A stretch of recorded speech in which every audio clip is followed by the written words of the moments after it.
In this video, I will cover why you need to install the Maximo Asset Management required components for Maximo Anywhere and how to extract the file to launch the Maximo Anywhere Launchpad. Maximo Asset Management requires a set of components to be deployed before Maximo Anywhere is installed. Maximo Asset Management required components include OSLC object structures and licenses in Maximo Asset Management.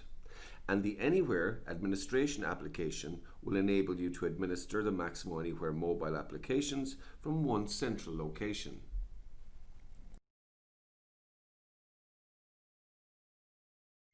On the admin workstation where you have Maximo Asset Management installed, you will have downloaded the Maximo Anywhere product software from IBM. Create a download directory in which to place your media. In this instance, I've created a folder, Maximo Anywhere 762 Media, and within it I place the downloaded Anywhere zip file. Right-click and extract the file to the same folder. The file will extract and create a directory structure like the one shown on screen. Once the files have been extracted, right-click on the Launchpad for your system and run as administrator. This will launch the IBM Maximo Anywhere Launchpad.